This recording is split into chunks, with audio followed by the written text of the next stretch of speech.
Shavua Tov Lekulam, Bezat Hashem. Aujourd'hui, on est le jour de la Iloula du grand tzaddik, Rabbi Yitzhak Kaduri, Kaftet Tevet, veille de Rosh Chodesh Shvat. Ce soir, ça sera Rosh Chodesh avec l'aide de Dieu.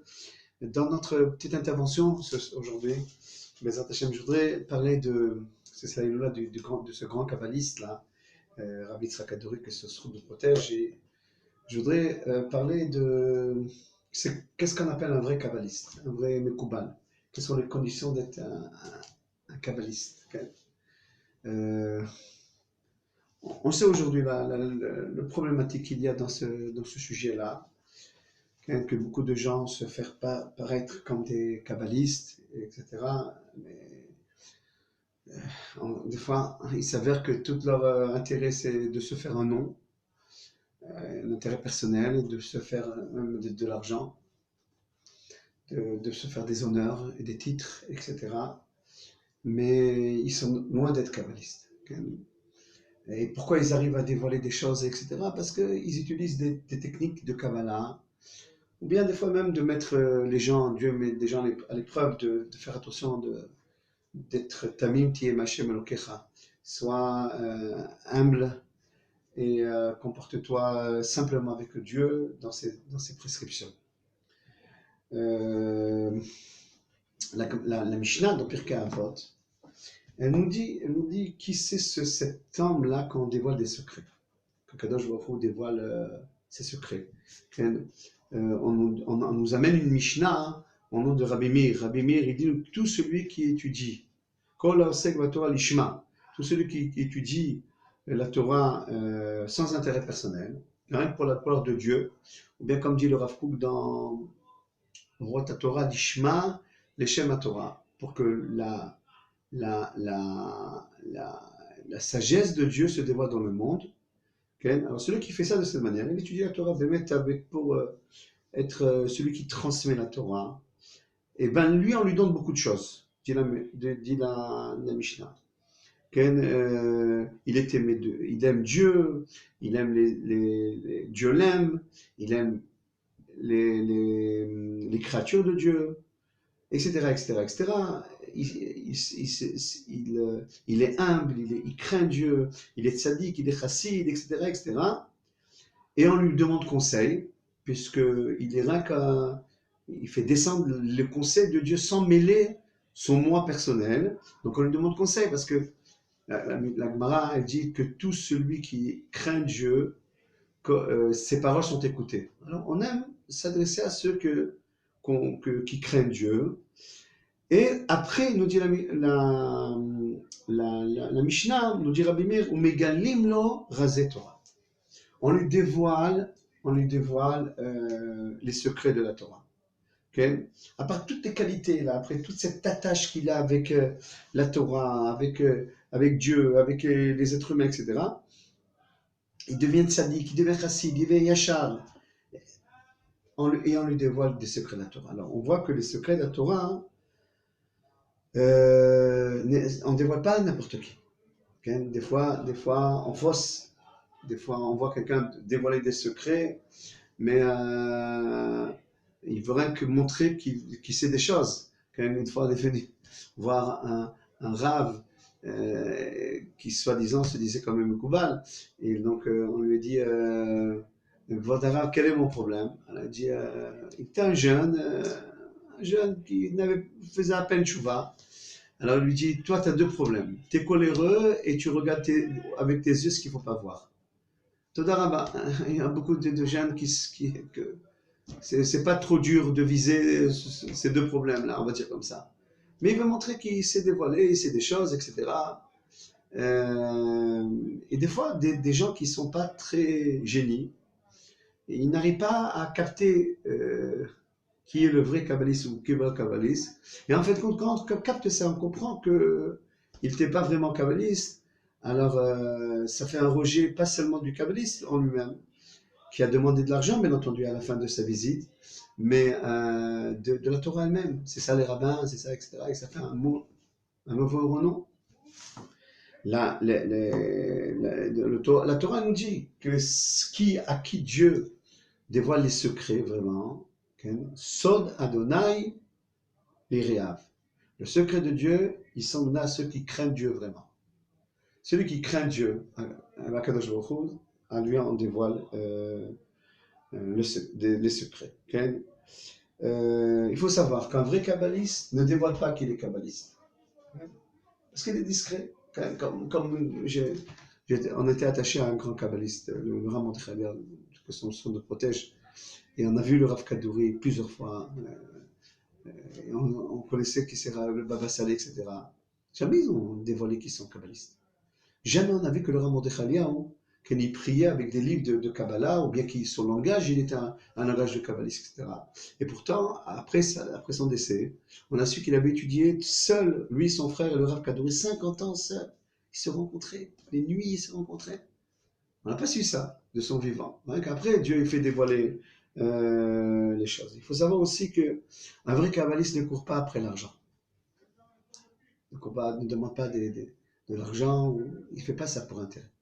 Un vrai kabbaliste, il dévoile des fois des choses quand il trouve juste de dévoiler, parce que pas toujours il faut dévoiler des choses. Il veut aider le peuple d'Israël. Il dévoile des choses pour aider. Fais attention à cela.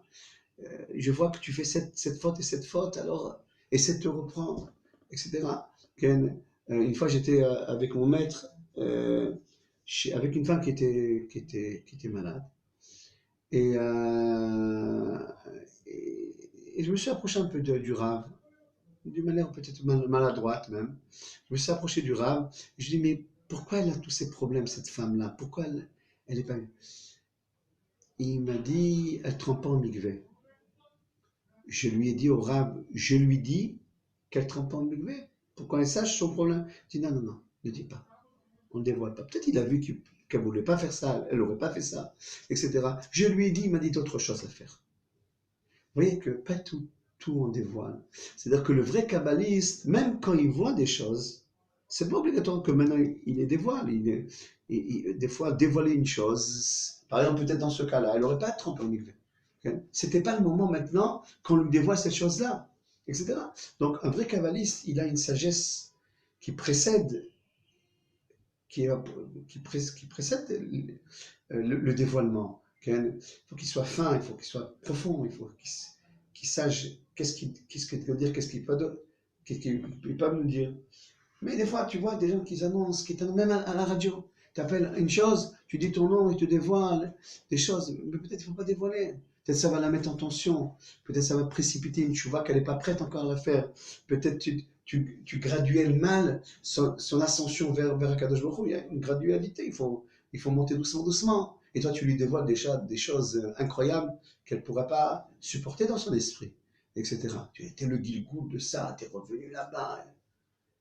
C'était pas le Rav Kadouri, c'était pas le Rav Mordechai, c'était pas le Rabbi Chabad, c'était pas tous ces kabbalistes qui savaient tout sur la personne et qui savaient exactement qu'est-ce qu'on avait le droit de dévoiler ou pas dévoiler. Même cette prudence d'aller étudier la Kabbalah, de prier comme la Kabbalah le demande, d'aider les gens en utilisant les secrets de la Torah. Elle était rapportée, c'est ce sujet dans le Shulchan Aruch.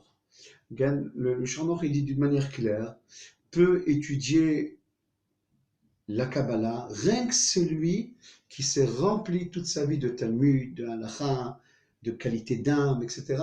Mishimelo Kriso Beshas ou Poskim, c'est le langage. Mais sinon, non. Sinon, tu ne peux pas sauter et dévoiler, parce qu'il faut une certaine prudence, comme on l'a dit.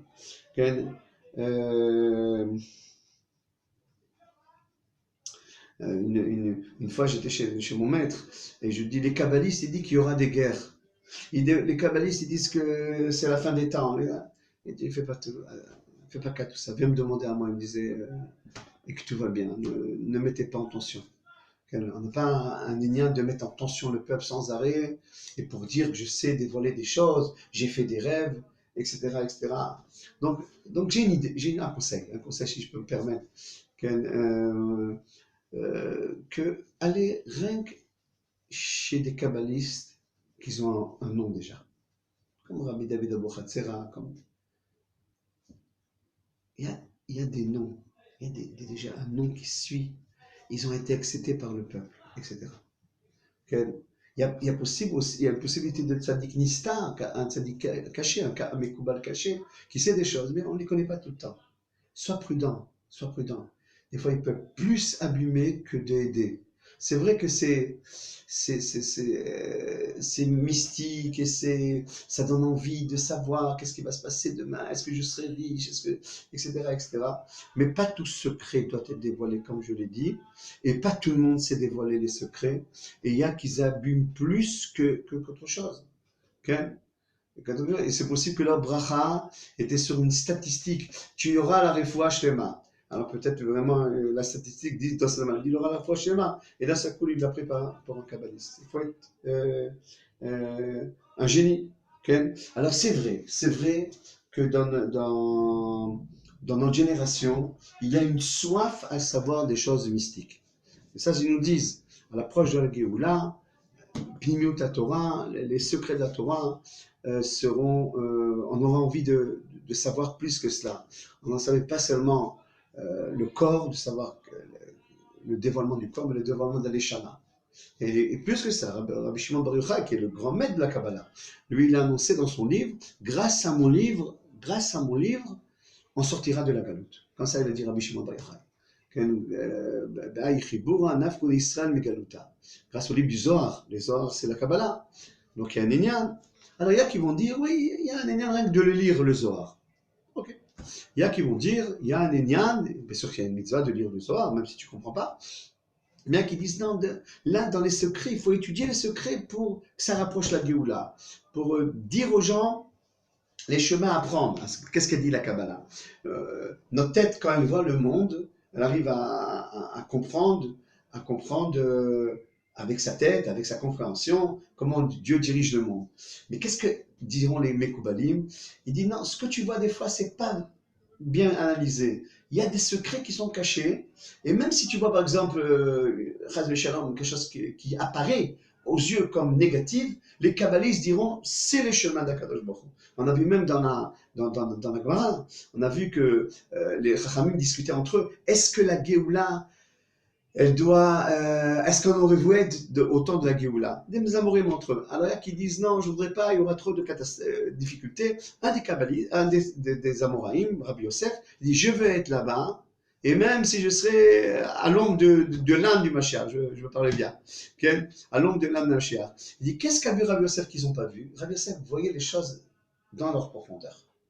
C'est un kabbaliste, il voit les choses dans leur profondeur. Même si la vie paraît gris, noir, etc., il peut dire c'est pour dévoiler quelque chose, etc. Et donc quand je m'attache à Rabbi Shimon Bar Yochai, à son étude, alors je peux comprendre plus les chemins d'Akadosh Baruch Hu, si je suis apte à cela, si j'ai construit les choses comme il faut. Mais seulement, est-ce qu'il y a un remède à ça? Rabbi Shimon a quand même dit que grâce à mon livre, on sortira de la galoute. Il y a un remède à ça. Il y a une possibilité de s'attacher à la Kabbalah sans étudier directement la Kabbalah en elle-même telle qu'elle est marquée. Le langage de Rabbi Shimon, il est très caché. Rabbi Shimon, dans le Zohar, il a enveloppé toute la Kabbalah dans des histoires et dans des exemples, etc. Même le langage du Hari Kadosh, transmis par son élève Rabbi Chaim Vital, est très difficile et même dangereux. On peut matérialiser la divinité si on comprend bien la Kabbalah. Alors qu'est-ce qu'on fait? On nous dit qu'à l'approche du Mashiach, les secrets vont se dévoiler. Et dans un seul coup, David Nakash nous dit qu'il faut faire très prudent de ne pas rentrer dans les secrets. La réponse est la suivante. Il y a des grands de notre génération qui ont su la Kabbalah et ils ont su la traduire. Et nous faire goûter quelque chose du goût de la vie. Okay? C'est qui ces grands-là? Dans les écrits du Rav Kook. C'est un grand kabbaliste, le Rav Kook. Kodesh Kodashim, le Rav Kook. Malach Hashem Tsevaot. Il a su, dans ses écrits, sans parler un langage de Mekoubal, transmettre des vérités. Rabbi Nachman de Breslin a transmis des vérités. Où les a puisés Rabbi Nachman? Kodesh Kodashim Rabbi Nachman. Dans la Kabbalah. Le Rabbi Chabad, la Chassidoute, le Baal Shem Tov, tous les grands, ils n'ont pas parlé, souvent, ils n'ont pas parlé un langage de kabbaliste, de Rabbi Chabad. Okay? Ils donnaient des transmissions comprises. des idées tromperies, mais tout vient de la Kabbalah. Les grands maîtres que j'ai énoncés d'autres, le Gaon de Vilna, le Ramchal, etc., ils ont eu des livres de Kabbalah où le langage était des livres de Kabbalah, mais ils ont eu aussi des langages qu'on peut s'attacher à eux, qu'on peut comprendre. Voilà. Ceux qui veulent, ils ont une soif de, et ils ne sont pas assez préparés pour entrer dans les écrits du Yahri Kadosh, dans les écrits du Zohar Kadosh, et de les étudier. À ce moment-là, ceux qui ont su traduire la Kabbalah à des termes compréhensibles, qui s'attachent à eux, qui s'attachent à eux. Et de cette manière, ils vont goûter le goût de la vie. Et si tu veux, ceux qui sont parmi nous, ceux qui sont prêts, se sont investis dans le Messiah Tesharim, dans la propreté morale, dans la compréhension spirituelle des mitzvot, dans l'étude de la Torah constante, peut-être peut-être, ils auront une envie naturelle, ça viendra d'eux-mêmes de vouloir s'attacher à cette grande lumière qui s'appelle la Kabbalah. En tous les cas, aujourd'hui que c'est la Eloula du Rav Kaduri, Rabbi Yitzhak Kaduri, que lui il savait la Kabbalah, lui il savait les secrets de la Kabbalah sans orgueil, sans intérêt personnel, sans rien du tout. Il tenait le monde de son endroit avec l'étude des secrets de la Torah. Ses prières montaient très très haut parce qu'il savait, c'est qu'une des choses qui est forte dans l'étude de la Kabbalah, c'est d'arriver à la prière. Aussi dur du rachage, par exemple, etc. Que là-bas, on arrive à dévoiler les mondes, à les mettre entre eux, etc. Alors, et faire une influence sur les hommes. Alors, il était discret dans sa chambre. Le monde tenait grâce à lui et des grands comme lui, et tout dans la discrétion. Et il est parti dans la discrétion. Et il était un grand kabbaliste. Que Sousroud nous protège et que Dieu nous éclaire dans sa sainte Torah. Shalom, Beshalom, Chodesh Tov, Mevorach.